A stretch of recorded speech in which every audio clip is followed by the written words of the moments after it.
안녕하세요. 유럽 특파원의 DK입니다. 우리가 뉴스를 보다 보면 한국의 국민연금이 곧 적자가 된다는 이야기를 자주 볼 수 있습니다.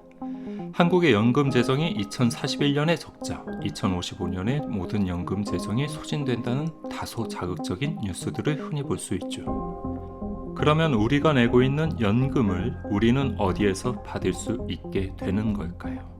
어떠한 누구도 답변하지 못하고 매년 정부 또한 그 책임을 회피하고 다음 정부로 떠넘기는 것이 현실입니다. 이러한 물음들을 정면으로 끊임없이 정부에 묻고 자신들의 주장을 펼치는 곳이 있습니다. 그건 바로 프랑스입니다. 요즘 프랑스에서는 연금 개혁에 반대하는 시위가 한참 중입니다. 이번 시위는 프랑스의 각 노동조합들도 모두 연대하여 참여하고 있으며 그것은 점차 확대되어 가는 분위기입니다. 파리와 같은 대도시는 쓰레기 수거업자들의 파업으로 온 도시가 쓰레기와 악취로 가득 찼고 각 도시의 시설물은 시위에 참여한 일부 과격한 시민들의 행동으로 부서지고 불타게 되었습니다. 또 각 도시의 시천과 중요 시설물들이 쓰레기통과 함께 불타기도 하였습니다. 지금 보시는 것은 시위대에 의해 불타고 파괴된 레스토랑 관계자가 양동이를 들고 끄고 있는 상황입니다. 이러한 시위들은 오래전부터 이어져 내려오던 프랑스에서 흔히 볼 수 있던 시위였지만 이번에는 조금 다릅니다. 프랑스 대통령 마크롱은 연금을 받는 정년을 62세에서 64세로 연장시키려 하기 때문입니다. 60세쯤 되어 곧 퇴직연금을 받으며 편하게 살 것이라고 생각하던 사람들에게 2년을 더 일을 해야 한다는 것은 매우 황당한 이야기로 들릴 것입니다. 시위에는 곧 연금을 받을 노년층뿐만 아니라 젊은 학생부터 직장인들까지 다양하게 참여 중입니다. 그것은 그들의 부모들이 받을 연금의 문제뿐만 아니라 자신들의 문제가 되기 때문입니다. 지금 이 대본을 쓰는 시간에도 밖에서는 시위대와 경찰 간의 대치가 이어지고 있습니다. 큰 도시도 아니고 도심이 아닌 실주거 외곽 지역까지 이렇게 시위 행렬과 폭력 시위가 이어지는 모습은 더욱더 놀랍기까지 합니다. 이번 연금 개혁안은 그저 정년 퇴직 나이를 연장하는 것뿐만이 아닙니다. 기존 프랑스인들이 100% 연금을 받으려면 42년 동안 일을 해야 했습니다. 그 기간을 더 채우기 위해 공무원들 사이에서는 퇴직 나이를 넘어서서 더 적은 월급을 받으며 일을 하는 사례도 흔하였습니다. 이것은 월급을 더 적게 받더라도 연금을 더 많이 받기 위해서죠. 이미 일반인들이 42년을 일해서 100% 연금을 수령받기에는 힘든 것이 현실입니다.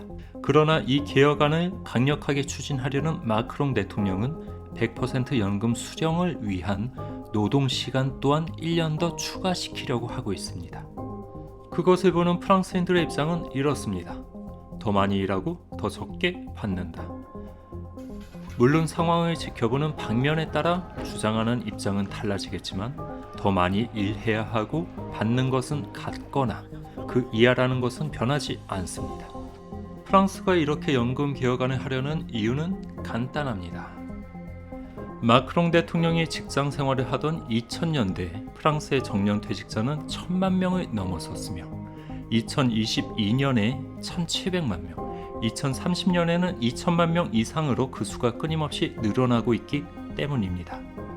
프랑스는 각종 출산 장려 정책에도 불구하고 1990년도까지는 출산율이 저조하였지만 이민자를 수용한 결과 2010년도 이후에는 프랑스의 출산율이 2명대에 달합니다. 한국에 비해 2.5배나 높은 수준이죠. 그럼에도 불구하고 노동 가능 인구의 감소, 연금 수령이 가능한 노년층의 비율 증가로 이러한 결정을 내린다는 입장입니다. 이번 연금 개혁을 가지고 토론한 방송에서 마크롱 대통령이 한 말을 들어보겠습니다. Le mandat que j'ai en 2017, c'est de créer un système universel des retraites, en aucun cas de bouger l'âge de départ, parce que le rapport du Conseil d'orientation des retraites et tous les experts disaient il n'y a pas de problème. Après cette expression que tout le monde nous resserre, qu'est-ce qui s'est passé dans notre pays? Les gens vivaient dans quel monde? On a eu le Covid. On a eu la guerre, on a eu l'inflation. La nation a dépensé des dizaines de milliards d'euros pour protéger. Elle a donc construit une dette qu'on amortit dans le temps. Et nos comptes se sont dégradés. 마크롱 대통령은 이 개혁을 추진하고 국민과 정치권의 반대를 파기하기 위해 헌법 49조 3항을 사용하였습니다. 이것은 특별한 투표 없이도 법안을 통과시킬 수 있는 총리의 권한이며 사실상 대통령제인 국가에서 총리는 대통령과 그 뜻을 같이 하기 때문에 이것은 마크롱의 의지라고 볼 수 있습니다. 그런데 이 49조 3항에 큰 문제가 있습니다. 바로 그 한도가 정해져 있지 않다는 것이죠. 1990년도까지 프랑스에서 많은 법안이 이렇게 처리되었으며 이번 마크롱 정권에서만 이미 10개가 넘는 법안이 헌법 49조 3항으로 처리되었습니다. 이 49조 3항의 사용은 단순히 연금 문제뿐만 아니라 자유민주주의 상징과도 같은 프랑스의 가치가 독재국가로 변질되고 있다는 국민들의 분노가 섞여 있습니다. 그럼에도 불구하고 마크롱 대통령이 이러한 결정을 내릴 수 있게 된 것은 다음과 같습니다. 역대 프랑스 대통령들은 포퓰리즘과 경제 현실의 괴리감을 이겨내지 못하고 항상 그 폭탄을 다음 정부로 떠넘겼던 것이 현실이죠. 그러면서 마크롱 대통령은 개혁을 원하는 자는 아무도 없다. 그러나 프랑스가 현재 연금제도 시스템을 유지할 수 없다는 것은 사실이다. 라는 입장을 토론에서 명시하기도 하였습니다. 이를 본 누리꾼들의 반응은 이렇습니다. 모두가 일하는 오후 1시에 방송하는 것은 얼마나 좋은 아이디어야? 현재의 시스템은 전쟁이 끝난 후 퇴직자보다 노동자가 더 많은 베이비붐 세대로 인해 잘 작동했었어. 그러나 이것은 영구적인 시스템이 아니지. 우리가 해야 할 일은 모든 사람이 스스로 저축하고 이렇게 살아야 할 의무가 없는 미국의 시스템으로 전환하는 거야. 루이 16세, 우리는 그를 참수했다. 마크롱이여, 우리는 다시 그것을 할 수 있다. 불행하게도 그의 말은 틀리지 않았어. 나는 이 개혁을 반대했지만 우리는 현재 시스템으로 멀리 가지 못할 것이라는 점을 인정해야 해. 그렇지 않으면 우리는 완전히 새로운 연금 시스템을 만들어야 할 거야. 그를 포도농장에서 64세까지 일하게 하고 버티는지 두고 보자. 훌륭한 대통령, 그에게 떠들기 전에 우리의 정부기관을 존중하는 것부터 해야 해. 더군다나 노조나 야당에서 나오는 비논리가 너무 많아. 우리가 인내하고 추진해야 할 개혁이 분명히 필요함. 오늘날 월급 1,400유로로 어떻게 700유로의 집세를 지불하고 120유로의 가스비와 400유로의 식비를 지불해? 육아 및 교육비, 통신 및 기타 비용은 말할 수도 없어. 나는 64세까지 일하고 싶어. 그러나 나는 생존이 아니라 인간답게 살고 싶어. 우리가 그저 생존을 위해 일한다면 64세까지 살지 못하게 될 거야. 당신들은 투표한 그대로 거두는 거야. 뒤늦게 울지 마라.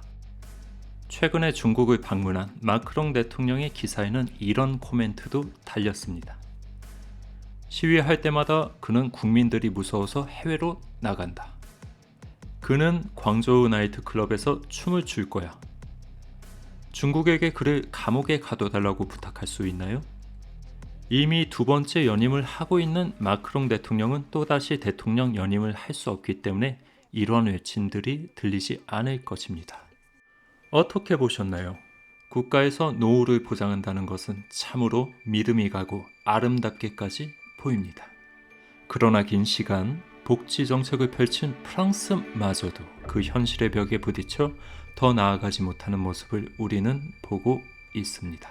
혼돈 속의 프랑스의 현재를 보며 한국이 나아가야 할 길에서 더 명확하고 더 좋은 길을 찾을 수 있기를 바랍니다. 여러분의 생각은 어떠신가요? 댓글에 여러분의 생각을 공유해주세요. 지금까지 유럽 특파원의 DK였습니다.